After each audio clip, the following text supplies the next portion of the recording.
This movie is based on a true story. Wyoming, 1977. In the photographer's lens, a beautiful young girl tells her story. At some point she can't hold back her emotions, her voice starts trembling, and tears stream down her cheeks. The photographer talks to the girl about what's on her mind. She is going through a painful breakup with a loved one. He keeps asking questions, and the sound of the shutter never ceases. Suddenly the man starts behaving insistently and frighteningly. The girl realizes where this is going, and without hesitation tries to run. But there is nowhere to run. The man caught up with her very quickly. After the girl stopped showing signs of life, the photographer performed artificial respiration. She came to. But before she could fully regain her senses, the man dragged her toward the car. This was an excerpt read aloud by a young actress named Cheryl, who had just finished acting school. They told her that they might call her back. Well, everyone knows what that means, it's time to move on. In the car on her way to the next audition, the girl rehearses her lines. On the way to her apartment, she thanks her actor friend Terry for helping her memorize them but honestly tells him that the audition was a failure. Their conversation is interrupted by a call from her good acquaintance, Helen. The woman knows about Cheryl's string of unsuccessful auditions and how she is barely scraping by to afford rent. Helen has sent Cheryl's resume to a Friday night show. Cheryl joyfully thanks her. But not for long. When Cheryl turns on the very show she is now supposed to be a part of, she is left in shock. The girl immediately decides to go out for a drink. Terry goes to the bar with her. The friends drink, and Cheryl complains about life. At some point she realizes that Terry doesn't want just friendship, he wants something more. The girl can't imagine this man as her partner, and to avoid awkwardness, she suggests they drink more. San Gabriel, 1979. A police officer wakes a young girl peacefully sleeping on a bench. With an unshaken expression, she rises from the bench and heads to the nearest store, where she steals some chocolate candies prepared for customers in honor of Valentine's Day. In a laundromat, the girl manages to steal some loose change. It's enough for a pack of cigarettes. She finds a secluded spot again and lights up, closing her eyes in pleasure. Suddenly she hears the sound of a camera shutter. A male photographer tries to start a conversation with her, wondering if she would agree to be his model for an upcoming competition. The man showers her with compliments, and she agrees. Cheryl is late for her first day at work. But there is no time for regrets, she is immediately escorted to the dressing room. Mr. Burke, the main host of the Bachelor-themed show, gives her instructions on how to behave on set, smile and laugh as much as possible. Cheryl is dressed in a gown that accentuates all the best features of her figure. She doesn't like it, but she isn't in a position to complain or make demands. The show is called The Dating Game. Cheryl will have 3 suitors competing for a date with her. Everything is happening in a chaotic rush. She has less than a minute to pull herself together before stepping onto the stage. Cheryl can't steady her breathing, and her heart feels like it's about to leap out of her chest. And then the moment of truth. Her name is announced, she steps onto the stage and all the spotlights are on her. New York, 1971. A recently relocated girl is painting the walls in her new home. By accident she spills paint all over herself, forcing her to rush to the shower. Because of the noise from the water, she doesn't hear the movers call. Only after turning off the water does she realize who is calling and rushes downstairs. The men unload her furniture in front of the building and leave, abandoning the girl with all her belongings and no idea how to carry everything inside. Suddenly on the opposite side of the street, she sees a young man. The photographer. He helps her carry the furniture inside, and as a thank you the girl offers him a beer. They talk about movies, they truly have a lot in common. The photographer tells her that he has finished his studies and plans to leave for New Hampshire the next day to teach children photography. But he sincerely regrets that just a day before his departure, he met this wonderful girl who understands him so well. The girl feels awkward but tries to hide it and politely see the man out, though it's not so easy.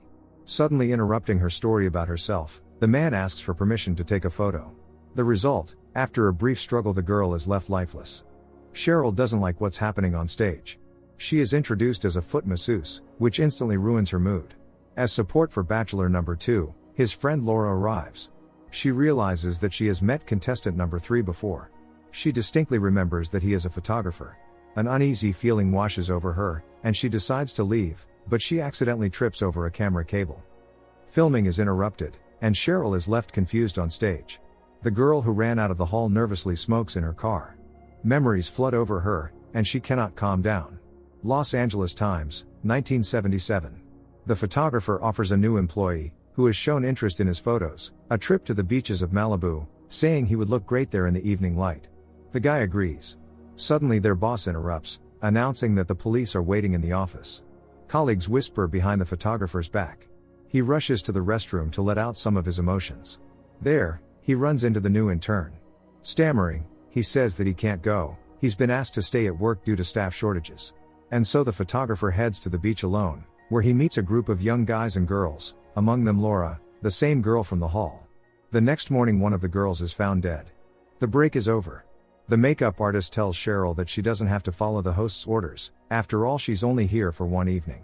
Cheryl picks up a pen and rewrites her script. Meanwhile, the bachelors discuss Cheryl. The photographer firmly declares that the girl will belong to him. Laura's friend gets into the car to find out why she is acting so strangely. She tells him that the photographer was on the beach the night her friend died. She even gave his description to the police, but it didn't help. Her friend reassures her, saying she probably made a mistake. And even if she didn't, the police already checked him and found nothing. Laura screams at him to get out of the car. She is very scared. The break is over, and Cheryl shines, asking questions from her own script. Bachelor number 3 handles all of Cheryl's challenges brilliantly, and the audience applauds him approvingly. Laura heads to the show's management office. She intends to speak with a producer or someone in charge to convey that a man is on stage who should not be there. On stage Cheryl tears most of the bachelors to shreds, only number 3 stays afloat. The host realizes that Cheryl is playing her own game and carefully calls for a break. Meanwhile, a security guard leads Laura into the producer's office. The makeup artists are thrilled by the spectacle Cheryl has created. Tension rises between the bachelors. The photographer and one of them even decide to exchange business cards to settle their scores later. Instead of a card, the photographer hands over a picture of one of his victims. The bachelor recoils in horror. And on the photographer's face, pure delight is written. He innocently claims it's a photomontage, then eats the picture. In the office Laura is waiting for the producer. Time passes but no one comes. Laura keeps waiting. Meanwhile, the moment has come for Cheryl to choose the man she will go on a date with. She picks number 3. But before the show's finale, she says goodbye to all the contestants one by one. Number 2, unnoticed by the others, warns Cheryl to be careful with number 3. Laura asks the janitor when the producer will arrive, to which the janitor laughs and explains that it's just a prank by the security guard. Laura rushes to leave. When everything is over, the photographer waits for Cheryl outside the building. He offers to go somewhere together. San Gabriel, 1979. The photographer is driving a young homeless girl to a photoshoot location. In the car, she finds a photo album with his work. She doesn't know that all the people in the pictures are the photographer's victims. The girl willingly follows the photographer's instructions. He takes her to a remote place, photographing her at the edge of a cliff. Then he asks her to turn away and look straight at the sky. The next moment the man attacks her. Cheryl and the photographer rush into the first cafe they find. The man showers her with compliments. Cheryl admits that she usually doesn't go on dates but came here because her agent advised her to. The conversation grows tense. Cheryl feels out of place. The photographer offers her another drink, but Cheryl signals the waitress, who then announces that the cafe is closing. The photographer offers to walk Cheryl to the parking lot. Before saying goodbye, he suggests writing down her number since they want a joint vacation trip. Before Cheryl gets into the car, the photographer asks her to say her number again. But she doesn't remember what she wrote on the paper, and the man realizes it perfectly well. Caught in a lie, Cheryl says she's not going anywhere with him. The photographer quietly tells her that their next meeting won't be pleasant. But Cheryl hears him. The car is far away. She runs but the photographer catches up. Luck is on Cheryl's side. A crowd of men exits a nearby building, and the photographer backs off. Cheryl is horrified by what just happened. Cheryl's agent asks her to take swimsuit photos for an upcoming thriller audition. But Cheryl decides she's had enough and moves away. San Gabriel, 1979. The girl regains consciousness, with the photographer crying beside her, repeatedly asking why everyone hates him. The girl whispers, asking what's wrong with him. She begs him not to tell anyone what happened because she will be judged for it. She talks to him as if nothing happened. He apologizes for his actions. The girl smiles and says it's okay, everything is fine. She struggles to hold herself together. As soon as they stop at a gas station, she escapes. The police arrive. They put handcuffs on the photographer. The girl watches from a distance, and only now can she finally let go of everything that was inside her. The real-life protagonist of this story, Rodney Alcala, passed away from natural causes on July 24, 2021, in a hospital near Corcoran Prison at the age of 77, having spent 42 years in custody.